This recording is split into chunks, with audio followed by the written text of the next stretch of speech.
Welcome, everyone, to A Mexican Crossing Lines with your host, Cindy Gomez-Schempp. And Duke Gomez-Schempp. You're listening to 88.1 FM, KPPPLP, Fargo, Moorhead, where we are adding local color to your airwaves. Tonight, I'm going to talk about stopping the spread. It's very, very important that we stop the spread, and in order to do that effectively, we need to have all the facts. We need to know exactly how this virus is spread. All the different ways in which we can spread it, in which we can contract it, all of the different symptoms. And we're learning new things every single day about this virus. It is quickly continuing to spread. We have not hit the peak, the slowdown, where we've been told that we're going to see that line, that curve flattening out. And so we're still waiting. We're still looking forward to that. And I'm going to talk about what I think we are going to be seeing. Because I really think this is going to be something that's going to go on for the long haul. I think we really have to start managing our expectations and, and really take things as they're coming, because it's been really hard to have these have this lifestyle change, mm-hmm. and just to get used to a new life, and we don't want to do it. I want this to be over like now. I wish it was just done. Mm-hmm. But the reality is that it's not just going to go away. And even if the best scenario that everything starts dropping and no one else gets infected, doesn't spread it around, all the people that have it, I wish that would happen, but it seems like it's going to be a long time before we can actually settle this out. So we have to take it day by day. And as Cindy said, you have to manage our expectations. I think that's really good advice. Also, if you're listening to press conferences all over the country, mm-hmm. all day, every day, like Duke and I do, you're going to start hearing some things that are going to be indicators of what is to come. I've listened to Governor Cuomo. I've listened to the governors of various other states, including my own, North Dakota's, but also we've been listening to different governors speaking about what's happening in their states, like in Michigan, like in the South, in Louisiana. And what we are starting to notice is there is a pattern. It's started seeping out slowly. When the president told us that this could go on for the rest of the summer and maybe even into the fall, we started to realize, as the schools were saying they were going to be canceled for the rest of the year, we started hearing that there could be a second wave. Dr. Fauci said, yes, there could be a second wave. There could be waves. Who knew there were waves? Yeah. And if there are waves, then how long does this go on? Do we have periods where we let people out into the public, a bunch of people test the waters, I guess, and a bunch of people get sick? The people that didn't get infected before get infected now, and then they go out and die, and we go through another wave of deaths, and then we hunker down. He said there might be periods of time where we have to go out and reopen the economy and then go back to sheltering in place to stop the rapid spread because the hospitals can't handle it. And we've also heard from people like Bill Gates that have basically said this isn't going to end until we have a vaccine. And we know a vaccine is 18 months away at best. So with all of that, we really need to accept, this is a trauma, a worldwide trauma that we are experiencing. And when you experience trauma and loss on this massive scale, you go through all of the stages of grief. And one of those stages is the bargaining, where you're like, I don't want to do this. What if we do something else? I think that all of the countries that have had this pandemic problem have gone through all of these stages of grief, including the one where they go, well, wait a minute, we can't do that because our economies would collapse and everyone will starve to death. Yeah. And the knowledge of this keeps them from accepting the reality of the virus, which is it kills. Not everyone, but it kills. And it kills a lot of people. So we're going to talk about facing realities while stopping the spread, because that's very important. That's my message for today. But I want to thank everyone that has been following and sharing our program. I hope if you're listening to me in the Fargo-Moorhead metro area, I know you have the time. Contact your friends, contact your neighbors, check in on them, which you should be doing, making sure everyone's doing okay. And when you do, tell them that a Mexican Crossing Lines is on every night at 7 Central Standard Time, 7 p.m., that they can get all of the info that's going on. They can get the numbers, local, worldwide. They can find out all of the things that are happening in their community with regard to COVID and in the region. They can find out what's going on with the frauds, the charlatans taking advantage of the moment. You'll hear the good, the bad, the ugly, the funny, all of it in about 1 hour right here on 88.1 FM. And you could do it while you're doing your yoga, while you're eating your supper. That's right. I mean, it's simple and it's free because it's radio, folks. Mm-hmm. So share my programming. If you're on social media, put this on your page, on your wall. Send it to your friends in a message. We want for people to be informed. We want you to have the latest, greatest information. And we thank you from the bottom of our hearts for hitting that like button, for following us on social media, and of course, for making a tax-deductible donation to keep your local community radio station going. Yes, thank you everyone for joining us tonight. It's been we've been doing shows for a long time, and we're doing them daily at 7 p.m. And thank you for being here. Thank you for sending information in. There's many ways to do it. You're watching on social media. Of course, it's 88.1 Fargo-Moorhead Radio. We also have the People's Press Project, the Mexi-Can on Facebook. And you can do email, Cindy at kpppfm.com, or me, Duke at kpppfm.com. You can tweet us at media_PPP. You can also leave us a message on our call-in line. It's actually a message line. It's 701-566-0917. That's 701-566-0917. On YouTube, it's Duke1517. If you're watching us there, welcome. And if you're watching on Facebook, welcome. You can go to our website at kpppfm.com and look around and look at the programming we have, and also go to the donate tab, kpppfm.com. mexicomexico.com/donate. Make a tax-deductible donation. Support our work. Keep our station going. And have a great time tonight. This is a great show. Yes, let's start with our world numbers. Here we are on April 9. Yeah, it's April 9th. It doesn't even matter anymore, does it? Yeah. Do we know what day it is of the Yes. week? Yeah. Everything is just running together. Yeah.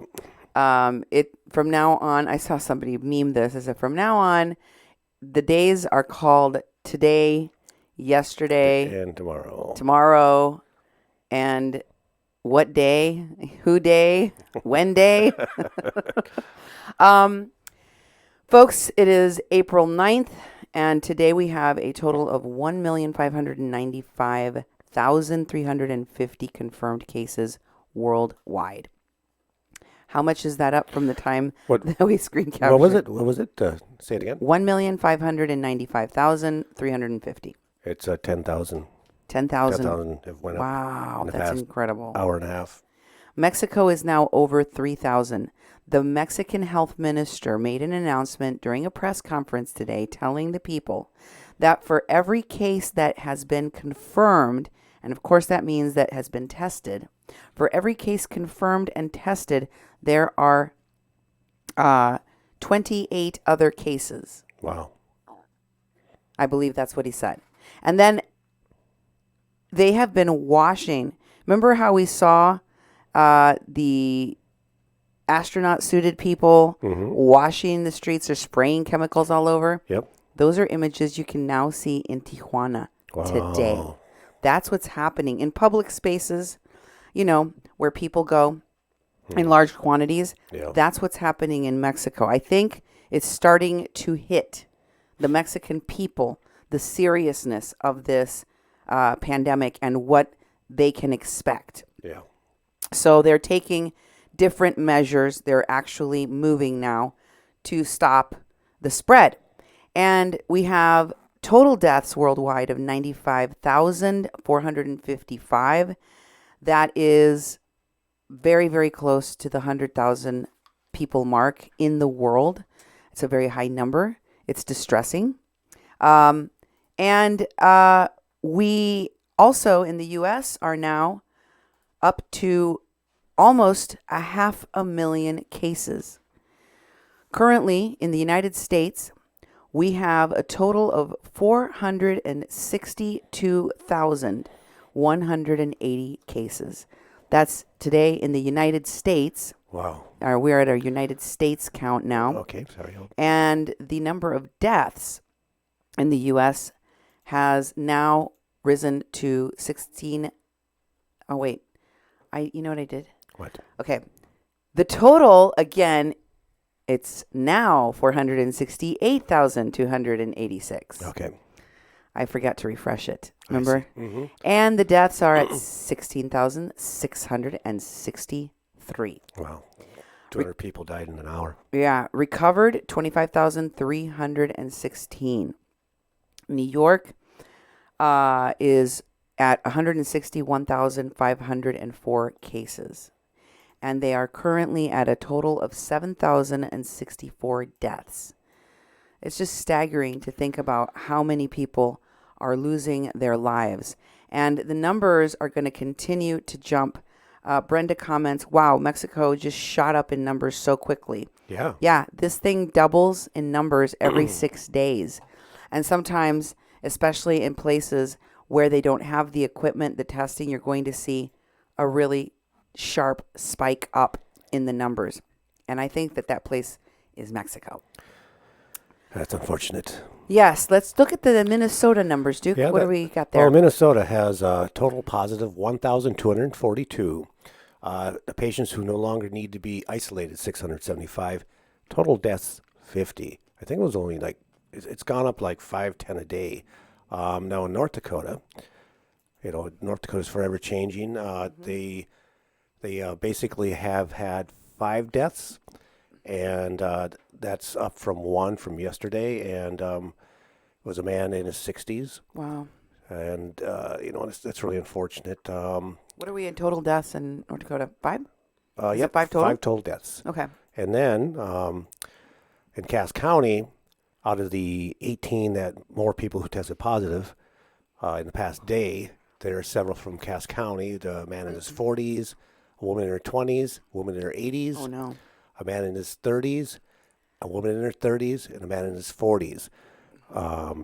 That's again because even though Fargo has went into a stay-at-home, suggestion from the mayor, it's still climbing fast, and these are all from people with contact in the community. So it's like it's not a good thing because again, people aren't taking it seriously. And as you do the analysis, there's some leveling around the country, and they claim that is because people have put these things into place and have had less contact or no contact with other people and stopping the spread, and they're starting to see an effect from that. Just in a week or two, it's made a huge difference. And so they're encouraging seeing those results for people to continue doing that. I was reading this really horrific story from Chicago. The CDC actually tracked a hotspot of the pandemic in Illinois to 2 families. Yeah. And they were super spreaders because of how they gave this virus to other people. What happened was that a bunch of people attended a funeral. Oh. At the funeral, they gave each other condolences, they hugged, they shared a meal, right? Mm-hmm. And several of those people, about, I want to say 18 of the people that were at the funeral ended up having the virus. But they didn't know for a while, right? Okay. So yeah. in the interim of the time that they started getting symptoms, they went to church and they went to a party with family members. And at each of those different things that they went to, more people contracted the virus and then went out subsequently and gave it to other people. And from each of those contacts, people died. In the first contact, one elderly person got it and died within a few days. From the second contact, 2 people died, and so on and so forth. And the only way that this virus can get out and kill people is through the spread, through the travel, through the movement. And we still don't understand how this virus can affect us. I know you've been told a variety of different things, depending on what state you're living in, about whether or not you should go out or you should stay in, about whether or not you have the right to go to the public parks, or whether you can go for a run or walk your dogs or what have you. And there are people getting arrested for going to parks. There are people getting arrested or fined for not social distancing, for having parties. We've kind of gotten mixed messages here in the Fargo-Moorhead region because the North Dakota state has no shelter-in-place order. The city of Fargo sort of issued one, while Minnesota is basically locked down until May 5th so far. Yeah. But if you were listening to Governor Walz, like I was, there was a chilling part of the press conference in which they discussed the possibility of this going on for 6 to 8 months. Oh my God. And what I'm trying to say here is that the part of you, the knee-jerk reaction part of us that goes, that's it, I can't do this. It's too long. I'm going to go crazy. I'm already going crazy. I'm going to take my chances with the virus and I'm going to go outside. That part of you that feels the desperate need to put yourself and others at risk because you can't stand the situation where we are right now, you got to calm down. You got to meditate, breathe, calm yourself, call a friend, and learn more about the spread of this virus, because every day we are learning something new. For example, there is a Belgian-Dutch study that just came out that says that COVID-19, there's why in the times of this pandemic, you cannot walk, run, or bike near other people. I know some of you are going on your runs and your bikes with your family and your friends, and I've seen you. I've looked out my window and I'm seeing you. Yep. And you are not social distancing enough or in the right way. I'm not saying you have to stop these activities, but what I am saying is you need to know more about it. Let me show you why. Here's a little particle map. By the way, the way that this was done is that they have these maps that they use to figure out what the best conditions for breathing, for running, for athletes is. And they used it to see where the stream of the respiration, the particles that escape, that aerosolize in the air, especially when you're doing activities like Oh, yeah, I suppose. running and breathing hard, right? Or talking loudly, you're expelling a lot of aerosolized particles. I have a video I'm going to share with all you guys tomorrow. Not today, because it's a little bit long, but I wanted to show it to you because they used these special cameras that can see the particles that go down to these how many micrometers, and they showed what the difference was between when somebody sneezes or coughs into a room and there's no airflow. Okay. It's just like a room, like it's stagnant air is just kind of hanging out, and there's people, and how the aerosolized particles, droplets of your breath and your spittle, part of it, a percentage of it, is heavy and falls immediately to the ground. Okay. But a part of it that's aerosolized just floats around the air and floats around the air and eventually goes throughout the whole room and gets all over the place. Jeez. If there's a good air current, a window that's open or whatever, it gets carried away. And there's a huge difference between the two. So, factoring all of the stuff that I'm telling you in, they did this mapping of the stream of the aerosolized breathing, the spittle, with people running. So the question, of course, we're trying to answer is, what is the safe distance when running, biking, or walking during COVID-19 times? It is further than the typical 1 to 2 meters prescribed in many different countries. So what you've been told is not necessarily correct. If you thought that as long as you were staying a safe distance away from your buddies, you can still go jogging, that is not the case, folks. It's not good enough to stay 6 feet away.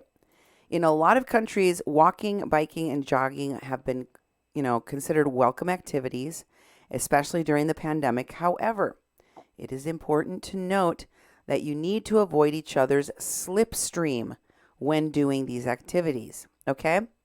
So let's talk about what is safe. This comes out of a study by the KU Leuven in Belgium and TU Eindhoven from the Netherlands. The typical social distancing rule, which many countries have been applying, is 1 to 2 meters.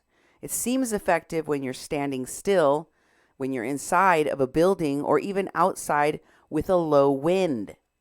But when you go for a walk, a run, or a bike, you better be more careful.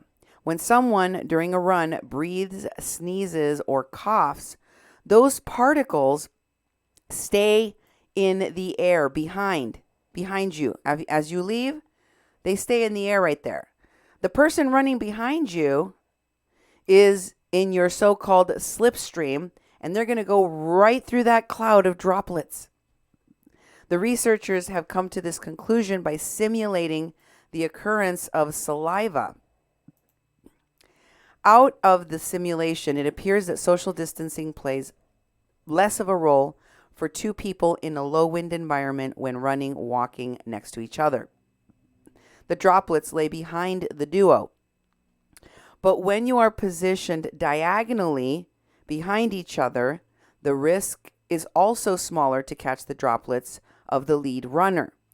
The risk of contamination is the biggest when people are just behind each other in each other's slipstream. On the basis of these results, the scientists advise that when you're walking, the distance between people, if you're moving in the same direction and they're directly behind you or in your slipstream, it should be 4 to 5 meters, okay? 4 to 5 meters distance. And for running slow, that applies as well.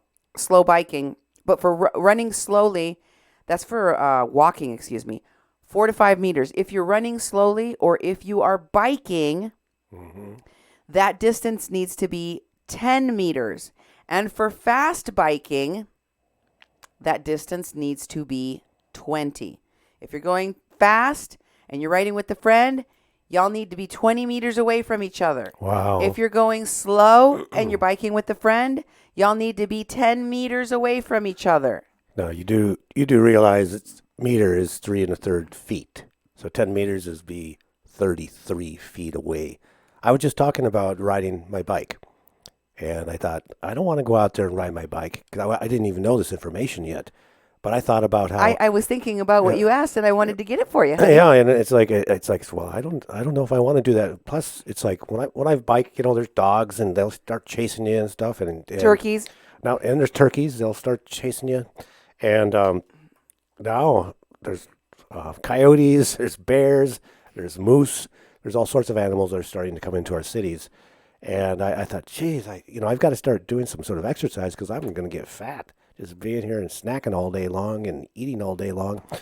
So I ordered one of those bike trainers that you hook to your back wheel of your bike up to, and you can spin away. So I'm going to be doing that as soon as I get it. But I just didn't feel comfortable without even knowing the information. And hearing that is like, boy, I made the right decision on that. Yes, you did. You really do have to try. I mean, let's face it. If you're running with a friend, if you're running or biking with a friend or walking your dogs with your neighbors or whatever, and you're doing it for companionship, but using the activity as an excuse so you can talk to your friends and neighbors, be aware that talking to each other, even yelling from a distance, is going, especially for prolonged periods of time, is going to expose you to the virus if the other person has the virus. Especially if they're not wearing masks. And we still can't figure out who's going to wear them and who's not. Yeah. I see more and more of you talking about wearing them, but I don't, when it comes to seeing people out in the public spaces, the grocery stores, I'm seeing a lot of folks complaining, there's not enough people wearing masks yet. Yep. So take all of that into consideration when you are going outside. Again, you shouldn't be going outside unless it's absolutely necessary, and the next couple of weeks are going to be a critical period for us to follow these instructions. So, here's some more information we didn't know about the virus. Guess what, folks? The coronavirus can live for up to 37 days in your body. Oh, my goodness. 37 days. A new study has concluded, this is reported in CBS News, and I took a look at the article.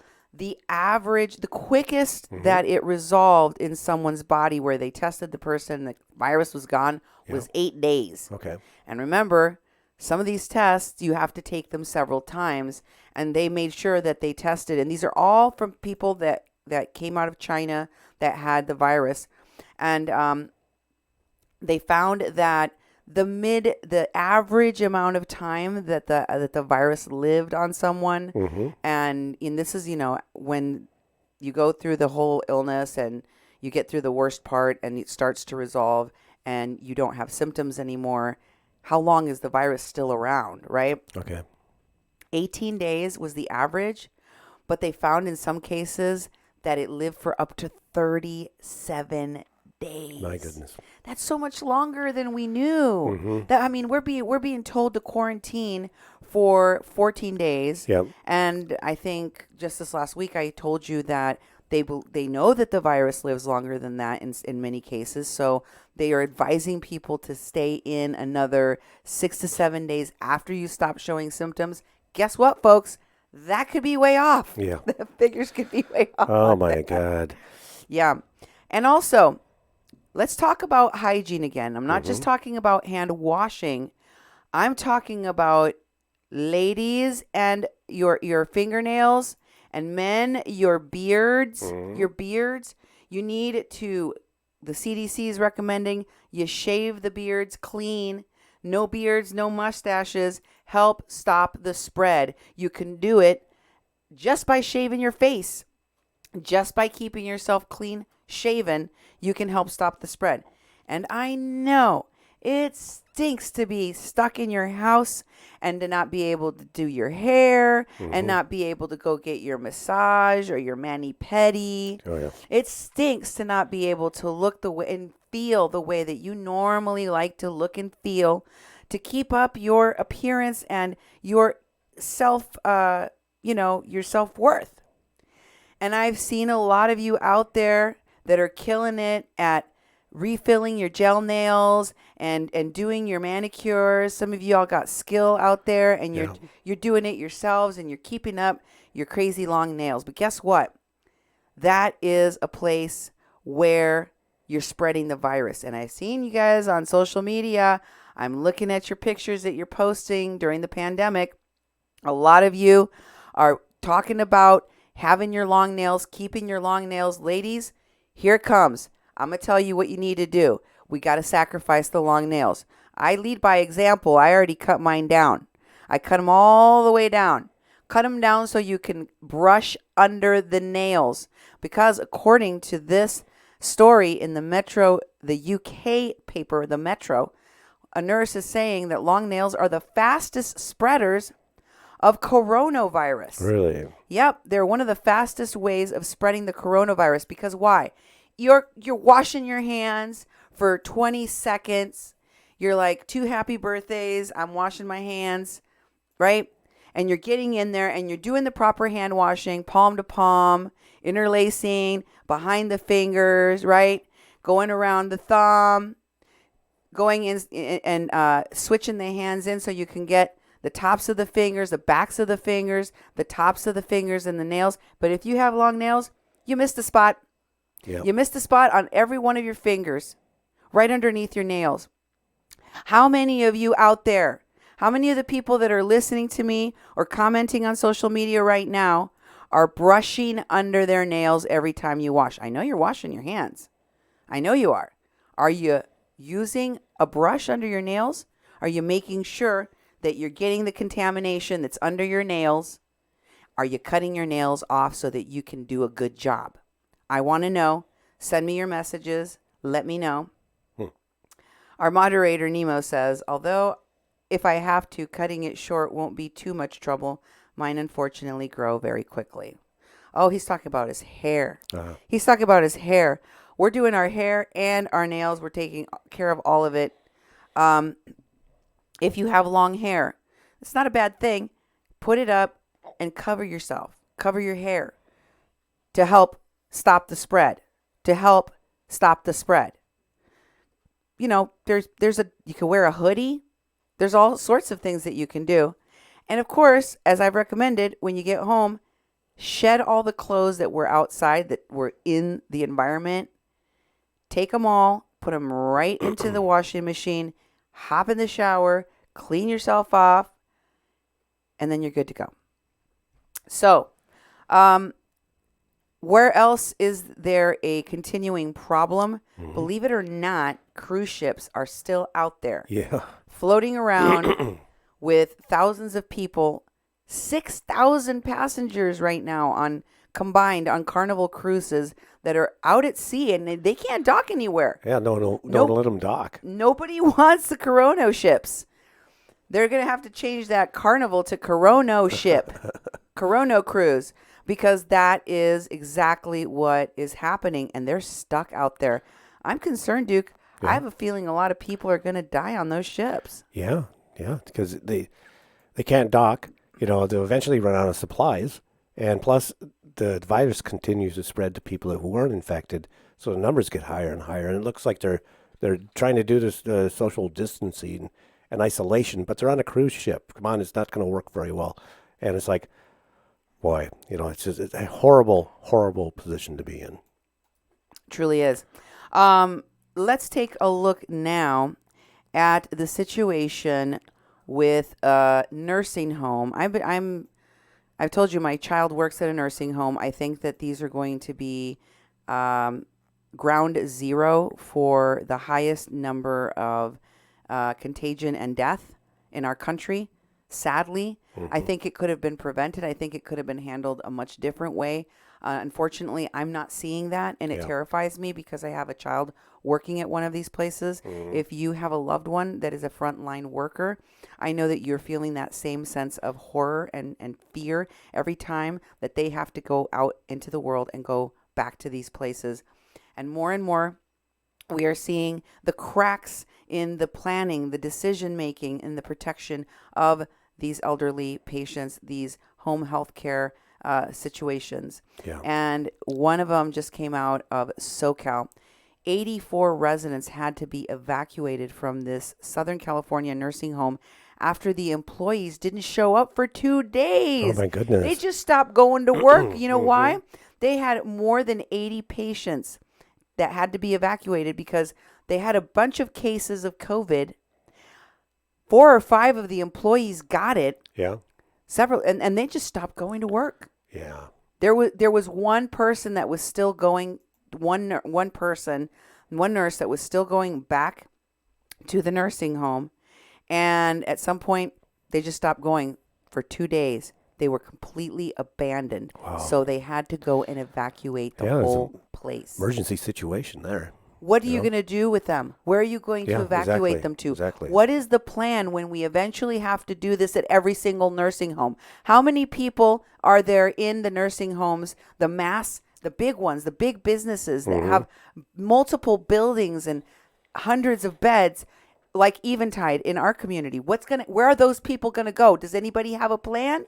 Nope. Do we have we even discussed it? Because I feel like it's coming around the corner and we haven't even talked about it. What are your thoughts about this, Duke? Well, it scares really me disturbing. too. And I've been monitoring, what they're doing here in this community, and they're totally unprepared. You're totally right. They are not prepared to move people out. Hopefully, they're going to wake up and see some of this information that's happening around the country and start thinking about how they'll take people who are so vulnerable, keep them safe, and get them out of there. Because I don't think no one's talking about it. I think one thing that happens here is since there's only 5 deaths in North Dakota, which is 5 people have died. I mean, it's horrible.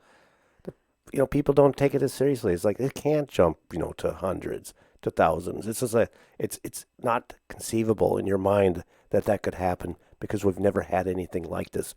Sure, we're learning things every day about it, but there's a lot of doubt on whether it's true or not, and people still don't believe, and people are still going out. I mean, a lot of stuff you're talking about is cautions and preparations to leave your home and go out in the community and be safe.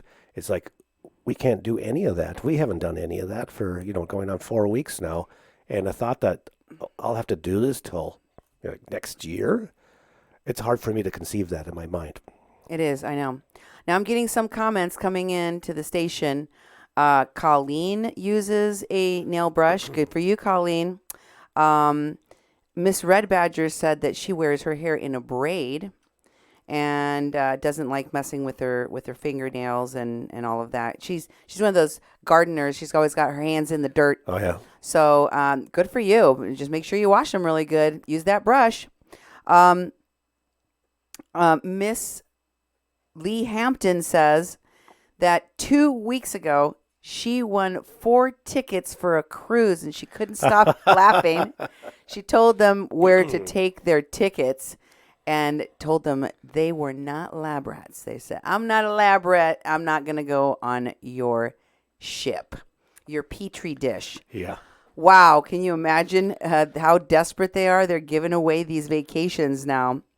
And we have a YouTube question comment from Miss Red Badger. She says that she needs a laugh today and she wanted to know how Pigloma is doing and the 30, 35 dogs. 30, 30, 35 dogs. Well, let me tell you, this is what I think. Well, this is what I know. I think it's logical, right? Mm-hmm. I told you that the most recent post that she had made was asking her audience What do they think about her latest plan to take this time when she has nothing else to do during the pandemic and film a documentary? A truth telling, exposing everything to the light, tell all. And what I think is that she's full of lies because nobody is filming anything in order to do a documentary. You need a film crew, you need sound, you need lighting. And if she was a real actress, like she claims that she's been in so many different movies, she would know that. But maybe she figures it doesn't really matter as long as at some point she can get you to pony up some cash for her plan. That's what a lot of these con artists do. Oh, You yeah. see, their plans on how they defraud people, how they separate a fool from their money, how they get you to open up your wallets and give it to them is they need business as usual to be conducted. They need to be going out and about. They need to be able to go stalk and harass and protest and all of these things. They need to get in front of a camera. They need to be in the spotlight. But when everyone is under quarantine, they can't really do that. So they're resorting to some pretty crazy things in order, radical, crazy ideas in order to get people to forget about the warnings about this pandemic and take their own lives and put them at risk. And I'm going to show you that. I'm going to show it to you so you can look at it for yourself. So right now, a lot of different types of jobs are producing many sick people. One of those is the airline industry. A recent Valley News Live report showed that 100 American airline flight attendants tested positive. They reached out to American Airlines to find out how many total employees, but they refused to comment on that, which tells you there's probably more. Yeah. And I'm surprised that American Airlines wouldn't put that information out. I mean, Yeah. the airlines are still flying. People are still using planes. I think I have a right to know how many of your employees, what percentage of your employees already have the virus because it's important in my decision making. Yeah. And plus the airlines are part of the stimulus package. They're getting funding from the government, which is technically really? our tax money. You know, some bailout help, and there should be some accountability back to the people who actually are funding their bailout. And I don't understand what their strategy would be because you can't hide it anymore. You know, it's like the nursing home in Fargo that didn't tell anyone that there was a positive case because they don't want to cause panic or whatever the reasons are. They're also worried about their image. They're worried about losing money. They're worried about losing more employees. And, you know, they're worried about people dying. They should be anyways. And so I don't understand why a company wouldn't just be upfront and say, hey, we are getting hit hard, you know, and then just to let us know. Because that education is important for all of us to know. That information and those facts are important for us to know. Mm-hmm. And another is our first responders. New York PD have had 2 people that have tested positive. 200. Yeah, and that is not the total. That's just the new tests that are positive because the total New York PD is over 500 cases on the force. Wow. And of course, that's not even taking into account their firefighters and their EMTs. And they also have a number of those folks that have tested. So more than 500 officers in the New York Police Department have tested positive for the coronavirus, in addition to the 4,111 officers taking sick leave right now. On Friday, March 27, 2020, 4,111 New York PD uniformed employees were on sick report, which accounts for 11.4% of the department's uniformed workforce. Wow. The NYPD said in a statement sent to Newsweek, currently 442 uniformed members and 70 civilian members have tested positive for the virus. New York's fire department is also feeling the effects of the coronavirus pandemic, with 170 of its members testing positive for the illness. And more than 2,000 paramedics have also fallen ill with this virus.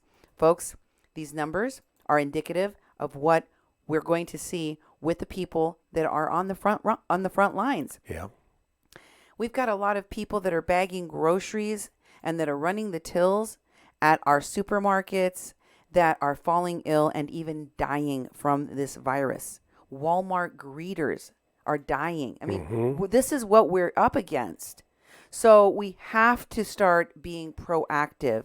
If you can ease the fears and be more proactive in wearing your mask and cleaning off your cart when you go shopping.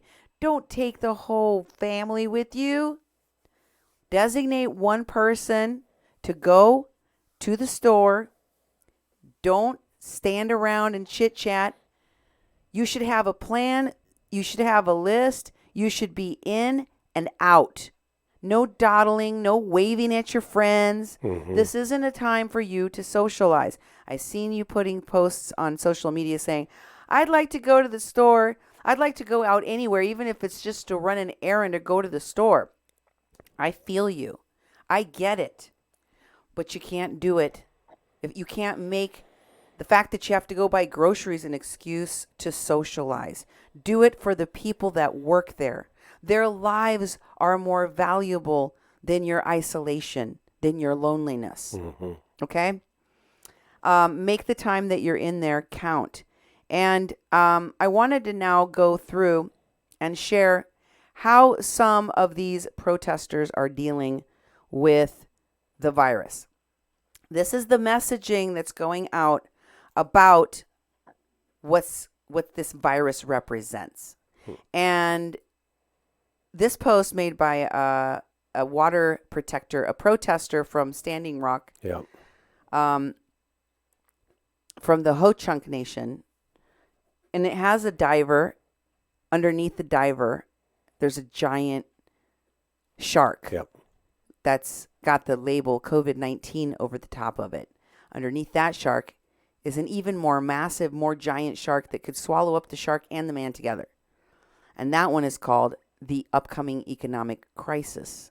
And beneath that is a massive, huge shark that could eat all three of them that says climate change. Oh, my goodness.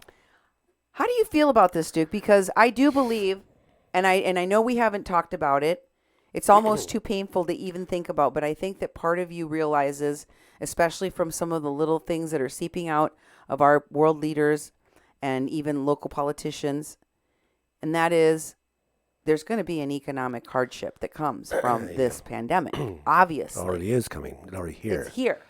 It's here. And that is going to cause additional hardship. It could also even cause death as collateral damage, people not having enough to eat, starving, all of that. It's all the supplies you need.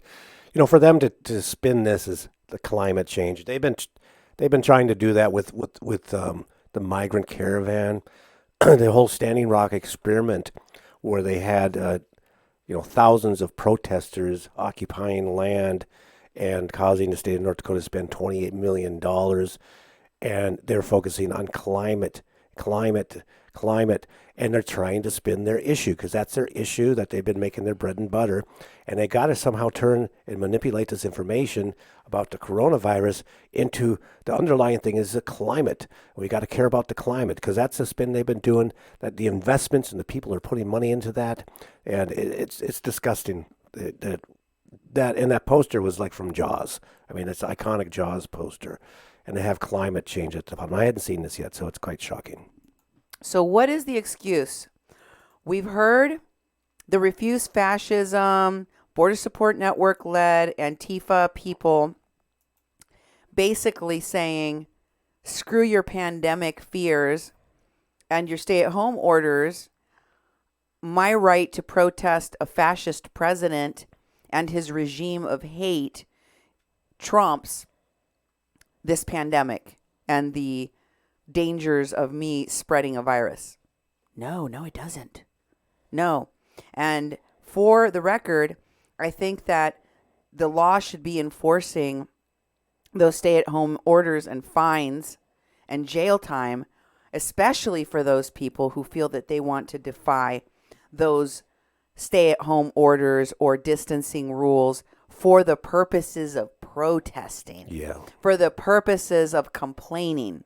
You have the right to redress issues, and you have the right to assemble virtually, Yeah. assemble in a virtual way, assemble, organize, and work on meeting the needs of the community and fighting for change in a virtual way. Do it electronically. Do it through phone calls. Don't do it by putting people all together in enclosed, close quarters type spaces in protests so that they can spread the virus and die. There is a trend, guys, and I want to talk about it briefly, and I want to address it because it's being racialized, and I don't like it. I don't think that the president has addressed it in detail, and I know he's been asked about this discrepancy in numbers, because in places like Chicago, the number of people that are getting the virus, catching the virus and dying, are 60 or more percent of the population, and they only represent about 30% of the population in some places. Black folks do. So how is it that they're the ones that are spreading it the most and catching it the most and dying from it the most? Well, there's a variety of reasons, and we can talk about all these different things, but these things that I'm going to talk about, they apply to different communities almost in equal form. And I'm talking about communities that are disadvantaged, poor communities, people of color communities, disabled communities. And those things are poverty, Yep. right? Yep. If you have poverty, there's a whole host of factors that are going to follow you throughout life, including poor nutrition, a lack of access to medical care, Lack of access to good food, and nutrition, yeah, food, nutritious food, Mm-hmm. A lack of access to probably a good, safe housing in places that aren't polluted, Mm-hmm. that are more conducive. There's environmental impacts from being poor and living in places that have a lot of pollution. They're like you're right next to a landfill or right next to a company or a factory, factory that's polluting the spewing air. smoke. Right. So there's all of that. And how that plays out during a pandemic is that the people that have the least, strength physically, mentally, all of those things to fight against the virus, including the fact that there's a bunch of homeless people. They don't even have a place to be in a shelter. Right. Exactly. Separate from other people. Right. Well, it's going to impact those communities more. I mean, that's the simple answer. That's the easy answer. But in addition to that, I'm going to share something. And I watched this on Trevor Noah's Daily Show. The Daily Show had a funny little segment. It was kind of, ha-ha funny, but it was also an aha moment because I heard the same thing in our community. I heard people like Paloma for Trump telling you that Mexicans, they're just stronger people. They've survived a lot of things. Their bodies are always fighting off things. And just like her stray dog was able to eat trash for a lot of years and still survived, you probably can't even get the coronavirus. Neither can Mexicans. Yeah. Mexicans are invincible. You don't know how many people in Mexico I heard spewing stupid things like that. Maybe she was the source of the stupid thing. Maybe someone else was the source of the stupid thing she repeated. Doesn't matter. Lots of people actually believe that nonsense, and now they're going to die as a result of it, in probably much higher numbers, because people like Paloma for Trump were telling folks, go about your life as usual. Look, there's everybody out at the restaurants. Yeah. I'm going to keep going out because I don't think that we can even get the virus. And so therefore, as a result of people that are misinforming the public and lying to people, motivating people to go out and put themselves in harm's way, people are going to die. Mm. The same thing happened in the black community. And if you want to check it out, I recommend that you watch that segment from the Daily Show. Trevor Noah showed person after person on television, on radio, celebrities, these influencers like Paloma for Trump. spewing this stupid rhetoric that black people can't get coronavirus. Wow. Black people aren't going to get. How many people that are black do you know that have the coronavirus? It's not a black person disease. All over the place, this nonsense was. Yeah. Wow. So, part of the reason, and I'm gonna talk about the Mexicans too. Okay, this is a Mexican crossing lines, and I'm gonna keep it real with you all. I saw this great meme. I almost posted it, but it's in Spanish, so you won't understand it. But it says all of the things that as Mexicans historically we believe in, like the chupacabra, La Llorona, El Cucuy. It's got all of these things that we believe in. Check, check, check, check. Coronavirus, no. And it's funny, but it's not funny. Yeah. Because the reality is that all of that nonsense that was spewed even by the president of Mexico. I told you Paloma sounded like the socialist president of Mexico telling people that he has a 4-leaf clover, a $2 bill, a lucky $2 bill, and a Jesus amulet to keep the coronavirus from coming near him. When you spread that kind of nonsense, when you have people that are Christians saying that they're Christians, they can't get it. I mean, you can't fix stupid. Yep. But you know what happens when you spread stupid? It kills. It kills during a pandemic, and that's what's really very, very regrettable. I want to send out a shout out. You do it, Duke. You look proposed and ready to do it. Actually, I would like to thank Ms. Red Badger for making a $10 contribution. This program is sponsored by Ms. Red Badger. Thank you, American Crossing Line crew. Stay safe, peeps. Also, you're listening to KPPP LP 88.1 Fargo Moorhead, adding local color to your airwaves. Yes, you are. And also, I wanted to share that Miss Josh Randall said, this is not a virus. This is a plague. Oh. Yep. We would say pestilence. Pestilence, yes. People should be in their homes until it passes. I don't know when, but we're to stay in until April 30th, and it's worth it. Yes, I choose life. Yeah. I choose life. I love my life. I love my family. I love my husband. I love my community. Have you called your friends? Have you told the people in your life that matter to you how important they are to you? It took me getting into an argument with my dad and telling him how valuable his life is to me, how much he means to me, begging him please to protect his life, for him to take off vacation, for him to ask for family leave, because he is in one of those high-risk categories, and I'm not ready to lose my dad. I'm not ready to lose my mom. I called her, I begged her, I check on her all the time. How are you doing? Do you have everything you need? Please stay safe. Please don't go outside. Please be careful with your health right now. You can't afford to get injured. You can't afford to fall down. You can't afford to have a fire at your house. You can't afford to have a car accident right now. Right? None of that stuff. This isn't the time to go hand gliding or go skiing or go to a resort and do a zip line. This isn't the time. In Nayarit, Mexico, a whole bunch of people that came there for vacation from other countries have now had to be quarantined in this resort because a bunch of them have tested positive for the coronavirus. Health officials of the state went to the resort to try to test those individuals to figure out who has the coronavirus, and they refused to be tested. They're refusing medical care. Yeah. So they're quarantining them off. Folks, don't be those people.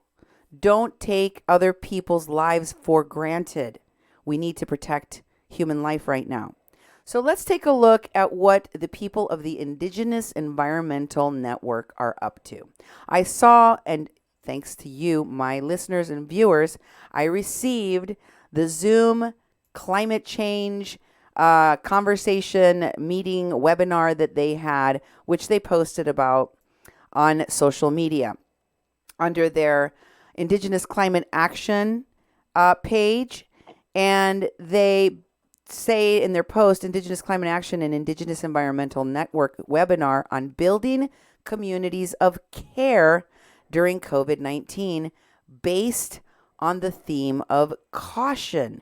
And I thought, well, this is interesting because I see them saying, everyone, we need to shelter in place and do the things, Yeah. but they're not doing the things. True. And they continue to promote people getting together to protest, just like the people in the car protests and the people that are putting fake body bags in front of the Trump golf resorts, Exactly. etc.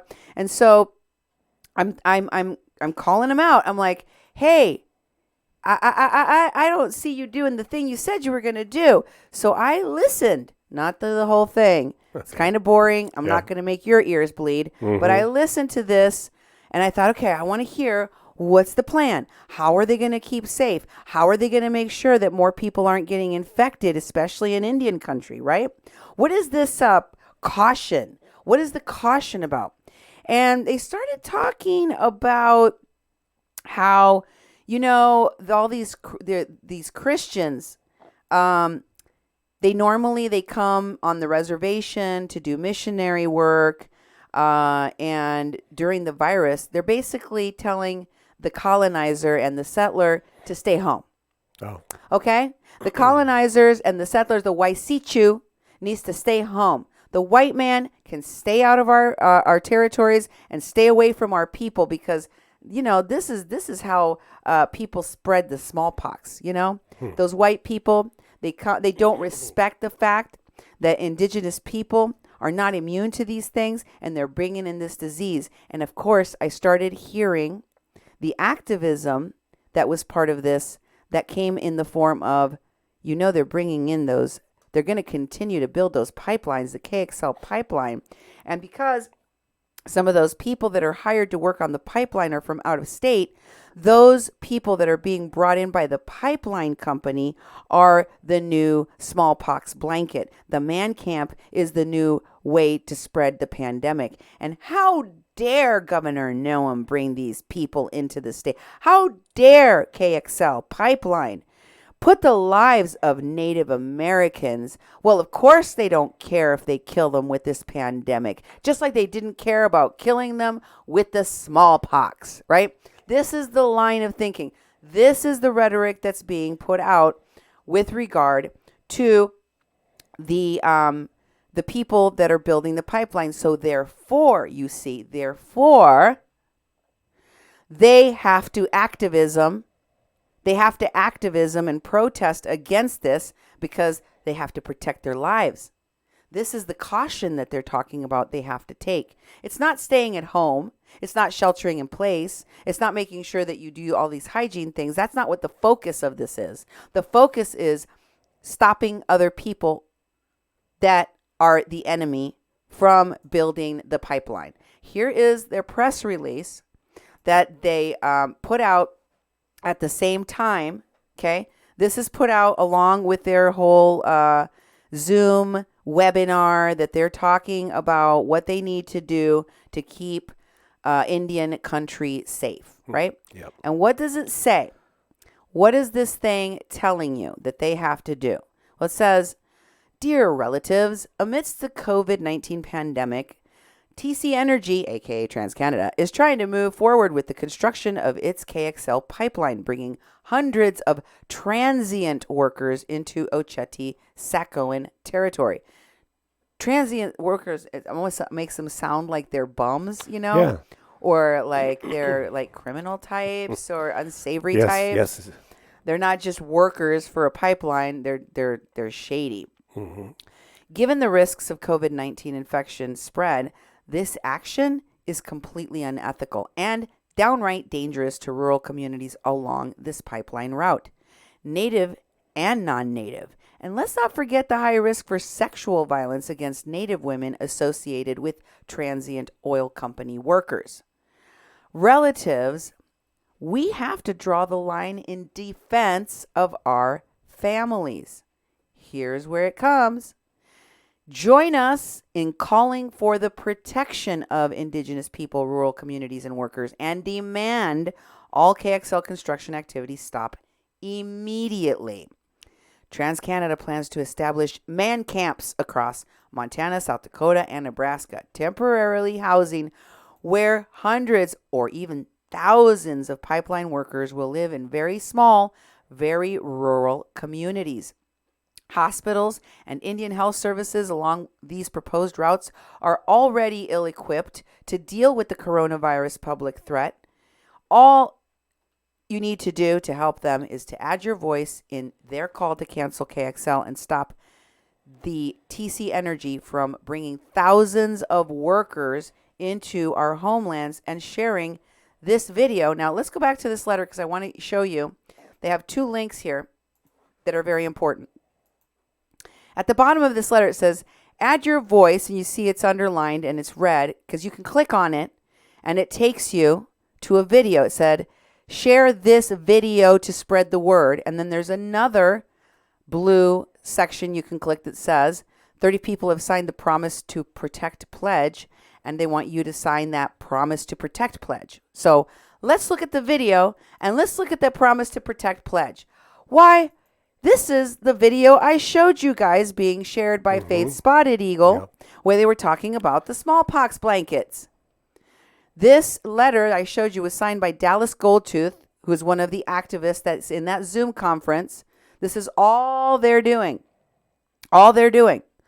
They're working with these folks. And what are they doing in this video? Take a look for yourselves. What does this picture tell you? It speaks 1,000 words. They're all wearing masks. They got together during a pandemic to make a video. Can you please put up the image of the video? Okay, I'm trying to get there. It's stuck. It's sticking on you, huh? So it's the petition to share there we go. the video. And it's they want you to sign that petition. And look at what you see on the screen. One of these older women in the background doesn't even have her mask on her face properly. You see she's got her nose out. So definitely if any one of these people has the virus, they're contaminating each other with the virus. They're not wearing N95 masks that I can tell, so they would be spreading it. They are, some of them wearing gloves, but winter gloves, not the other kind. They didn't have to break. This is not a meal run. They're not going here to get medical care or to buy fuel or other important resources. They brought all of these people together to make a video for the protest movement. That is their sole purpose of this video. And the fact that they do it during a pandemic and put all of each other, they're not abiding by the 6-foot rule. There's not even 1 foot in between them. Yep. They're all standing shoulder to shoulder right next to each other, not for an important reason, but to make a video. A video. That's what they're risking lives for. And it's not just that. Then they ask you to make the pledge. What's the pledge for, you ask? Well, if you go to the page, it says that KXL has to be stopped. And in order to do it, you have to make a commitment. And the commitment is to peacefully resist on the route. What route? The pipeline route. I see. That's what you got to do. So you click on the thing there to join the Promise to Protect, and it takes you to this, which has a text number that you will sign on. Once you take the pledge, once you sign that you're taking the pledge to protect, you'll get updates from this text that tells you what's going on. So you could be on call. Now you're on call. When you get the call, this is what you're supposed to do. Let me read to you what it says here. It says, it's been a little over a year since we launched the Promise to Protect together. We stopped KXL for another year, but despite our victory in court, we must be ready to mobilize. As with the Dakota Access, we know fossil fuel companies like TransCanada will stop at nothing to try and finish their black snake. This video takes you to the Cheyenne River Sioux Reservation in North Dakota, which is less than half a mile from the pipeline proposed route.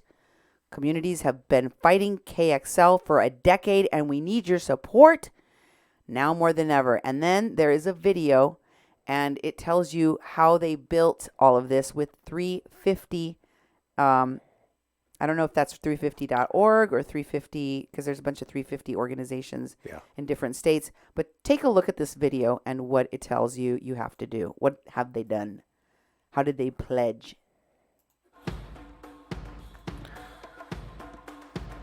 Promise to protect land, water, and people from the Keystone I XL. promise to protect our sacred connection to the land and Mother Earth. On Pikichupi, we take it back. I promise to protect. I promise to protect. I promise. I promise to protect. Over 20,000 of us made the promise. 1,100 were taking trainings. We promise to protect our home. I promise to protect the homeland on Turtle Island.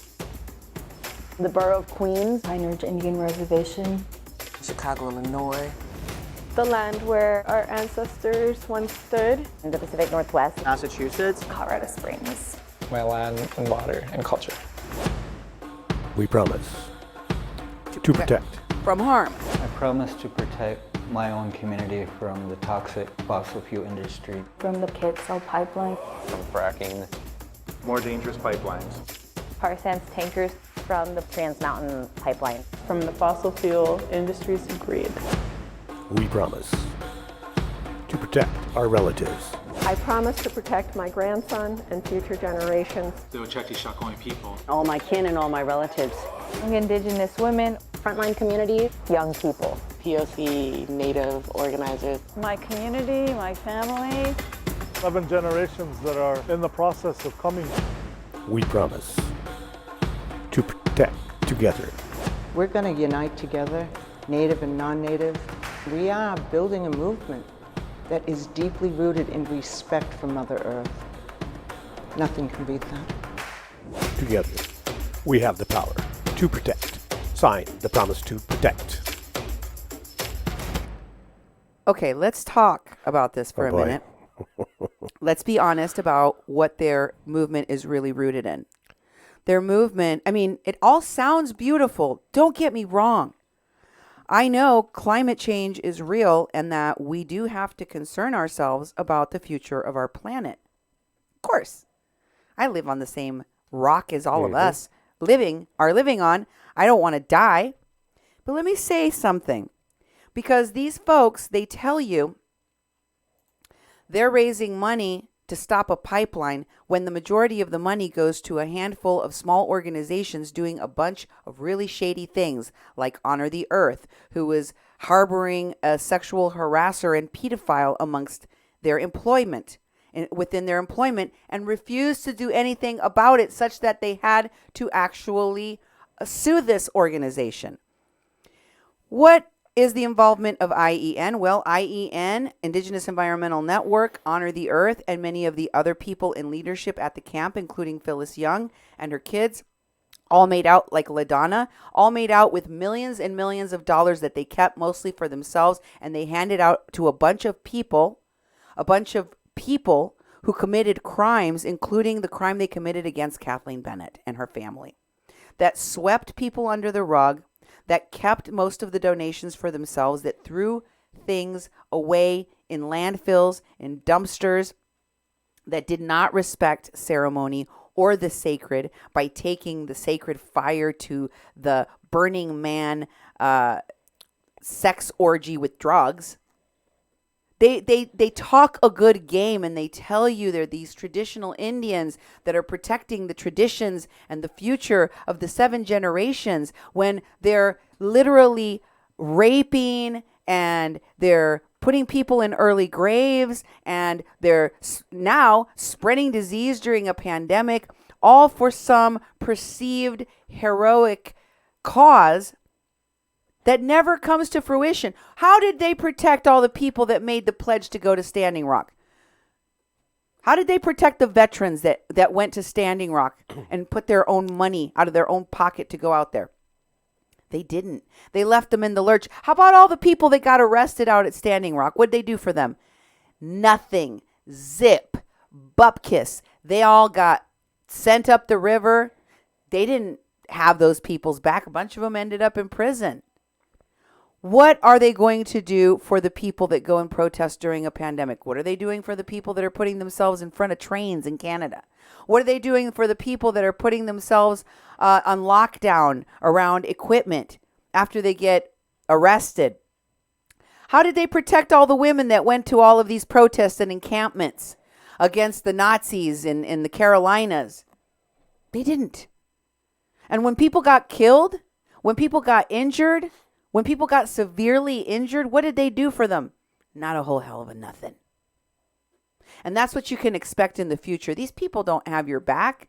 They have no interest in doing the right thing. They want to collect the millions of dollars on these campaigns and continue to pat themselves on the back and look like the heroic Indians fighting for their community that they are not, that they are decidedly not. They're in it for their own careers, their own. And you have a huge disparity of these well-to-do Indians that don't even live on the reservation, that don't, I interviewed so many of these folks, and I talked to them about the people that were in the leadership of Standing Rock, and they told me, you know what, they have a res home, and then they have their real home. I mean, what do you mean by they have their res home? Oh, yeah, they keep a shack out on the res so that when funders, when they want to put on a show for people, they have people come and visit them at that house. They don't really live there, but they want to show everyone how poor they are so that they can get people to give them money. So they got their res house, and then they have the place where they really live in mansion-like homes with money, and you have people like Myron Dewey and LaDonna and all these con artists that I've shown you. They're traveling from place to place. They get put up in hotels. They're sexually harassing and or sleeping and or extorting money from people as they go, raping as they go. I've shown you over and over again that there's a pattern to these con artist behavior. And they're living high on the hog, while the majority of the people on reservations are living in extreme poverty, and they're not giving them anything. They're not helping them. The solar panels aren't for them. The tiny houses aren't for them. Did you know that Shailene Woodley's mother raised over $30,000 and had, I don't know, a couple dozen tiny homes that were donated to Standing Rock that were supposed to be for the homeless populations? Didn't you see that in that video that I just showed you, the screenshot of the video that they're putting out there?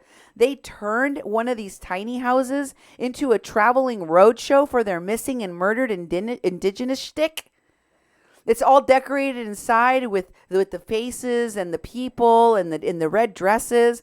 They're not using it for a homeless person like it was intended. They're using it for their carnival show, their traveling carnival show that goes all over the country, eliciting sorrow and sadness and tears, because all of these people can cry on a dime. They can cry and tell you, the man camps, they killed our people. We need your money. Yep. And then they go to the next protest and the next protest and the next protest.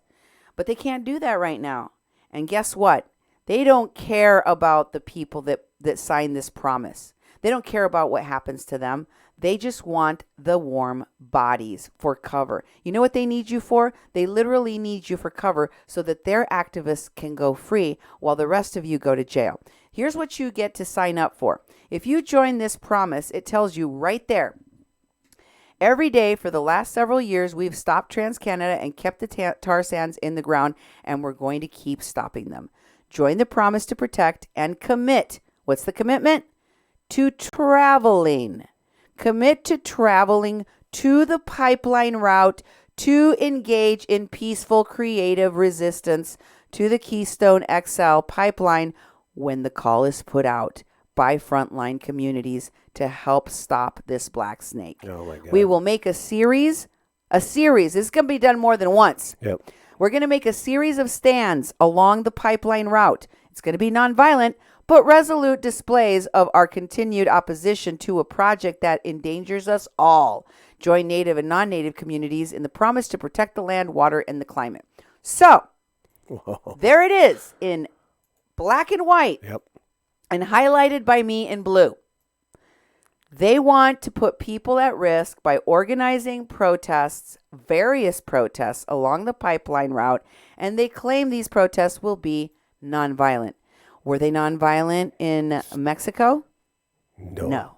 Were they nonviolent at Standing Rock? No. No.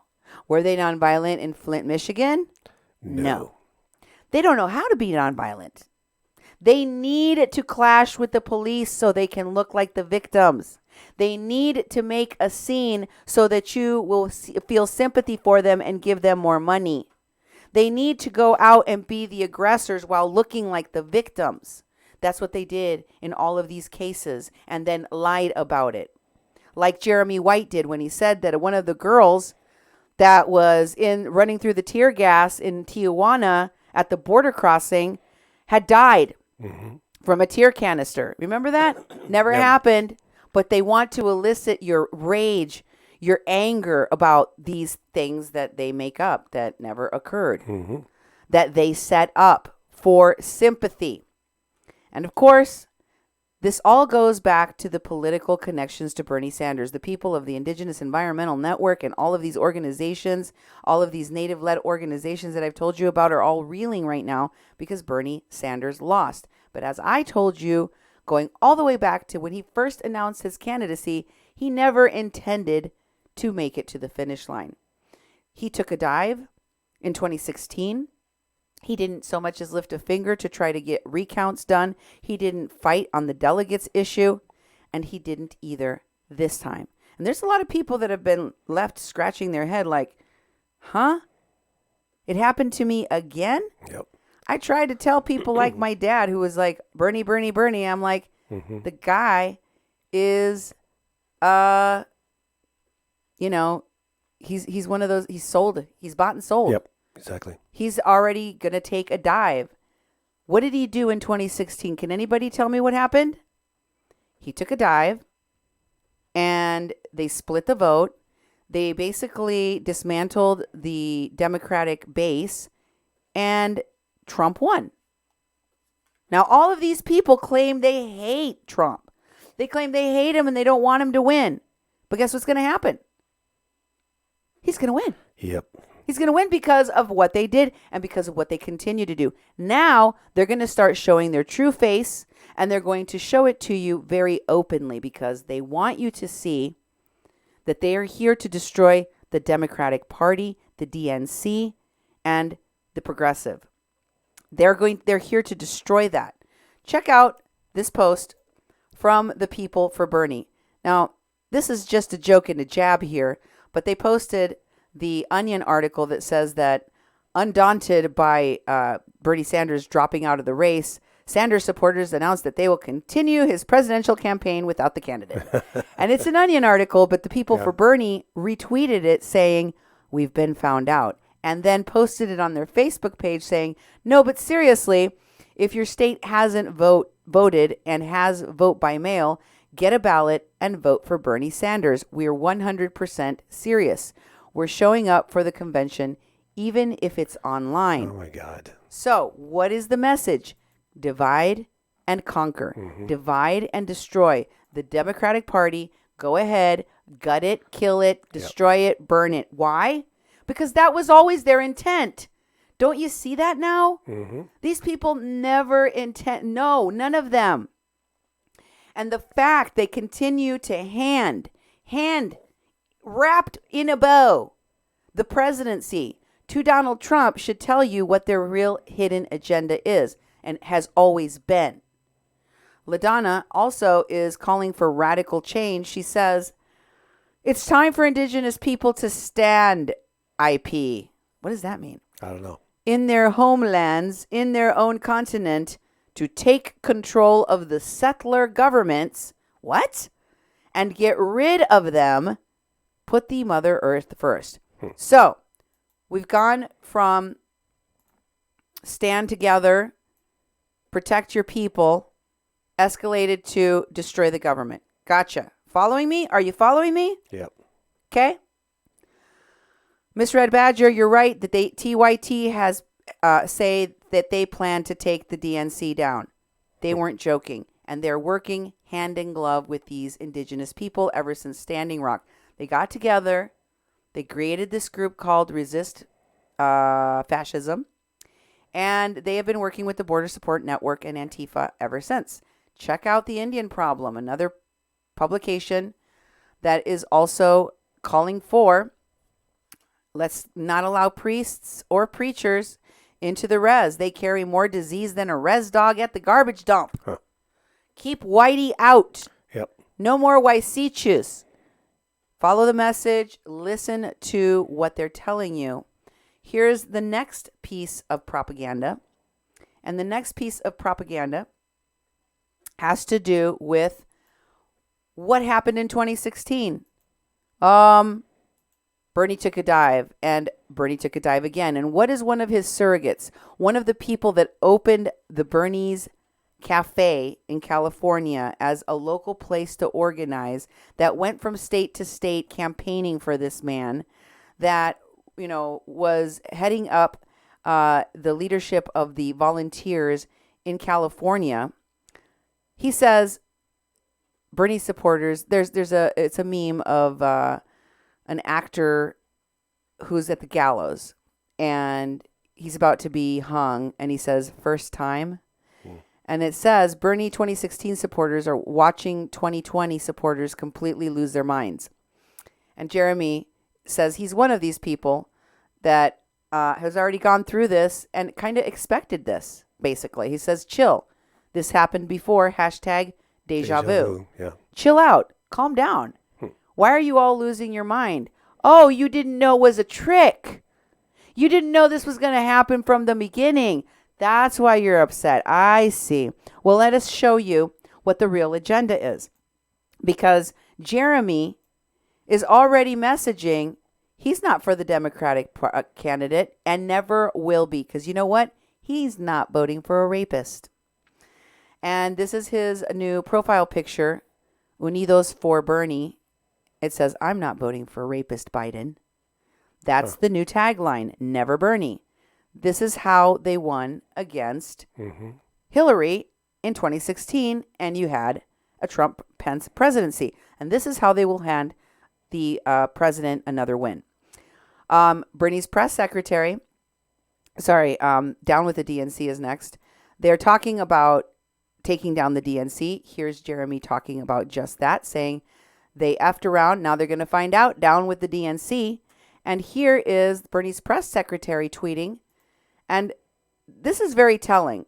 There was a whole article that was very revealing about what Bernie's press secretary is saying here.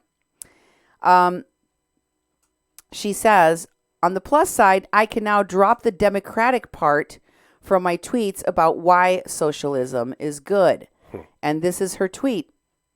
And the term democratic socialism has long been used by Bernie's campaign as a thin veil to disguise the fact that he is a command and control socialist, and that his policies have more in common with dictatorial socialist countries than anything America has ever seen.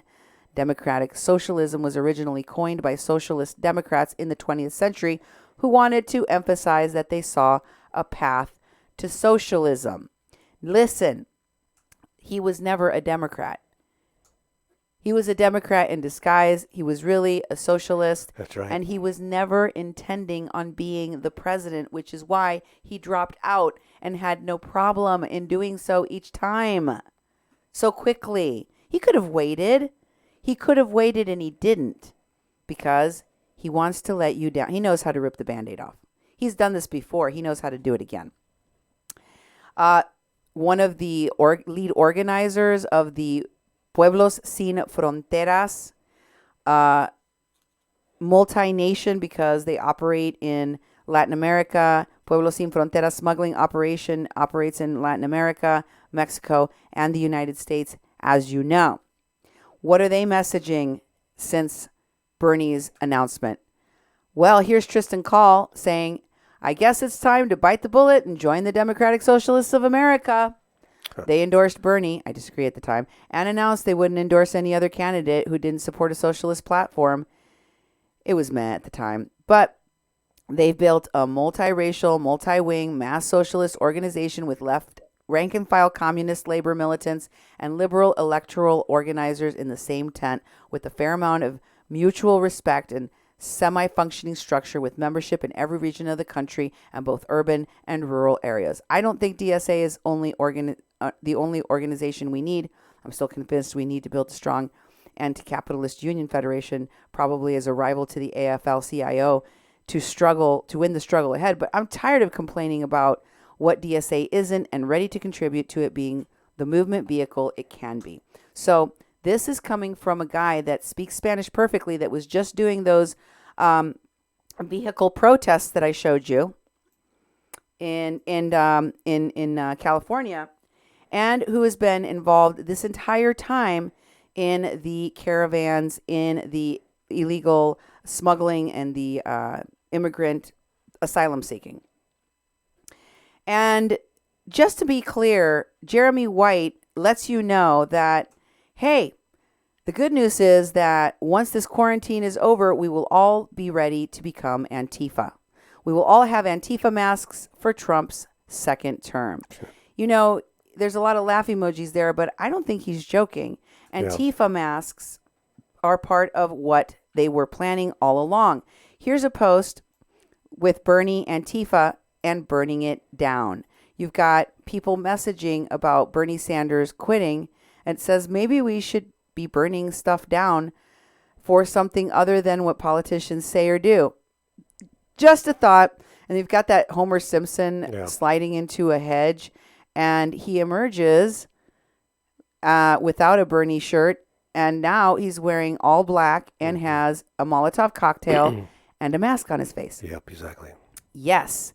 So that's the messaging. And of course, the head Antifa Border Support Network dude, Evan K. Duke, is making it clear that this is part of the agenda. Here's one of his posts from a few days ago saying, general strike, they're talking about the rent strike that I showed you they're all involved with. Yep. And he hashtags it with Eat the Rich. Oh, boy. And to be even more clear, he posts this other Real Talk post saying, FYI, if your government is pushing for the suspension of civil liberties before they come up with a health care plan or provide you with financial security in an unprecedented economic crisis, then their desire to suspend civil liberties has nothing to do with fighting the pandemic. Huh. What? How is that logical? So in order for people to start social distancing, quarantining, and stopping the spread of this deadly virus, there needed to be a bailout plan for the entirety of this thing. We can't even know for sure how long it's going to last. A bailout package, as well as a plan that takes into account how we're going to survive all of this. You have to have financial security and free health care for everyone before you even go into quarantine. Otherwise, it's for some other nefarious reason that has nothing to do with the pandemic and the death. What? They don't care about life, folks. They're really just trying to wind people up and see how many of us who are going COVID crazy are going, you know what? Let's burn it down. Let's burn it down. Let's go out in the streets for something to do. Yeah. It's reckless. It's dangerous. It is downright deadly. But these COVIDiots, con artivists, will not stop. The wicked never seem to rest. And just to give you something fun for today, I wanted to share this image of people during the pandemic of 1918. And if you look really carefully, you'll notice something very interesting. The moment of levity you've been waiting for, it's pandemic cat mask. That little cat in the picture is also wearing a mask. All these folks, as you can see, they're wearing masks like we see people wearing today, even their little cat. I wonder how they all fared. Hopefully they did okay. Well, that is your moment of levity on today's show about stopping the spread. Folks, I really hope that you stay safe, stay informed, right?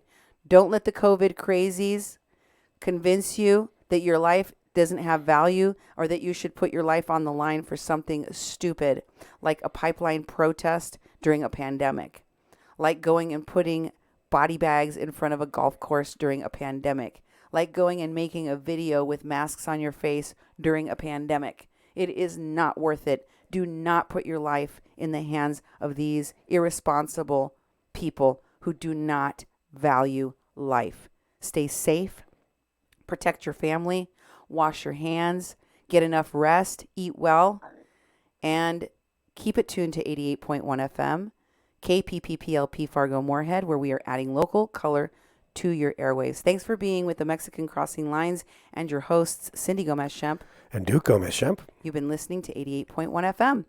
Have a great evening. God bless you and good night.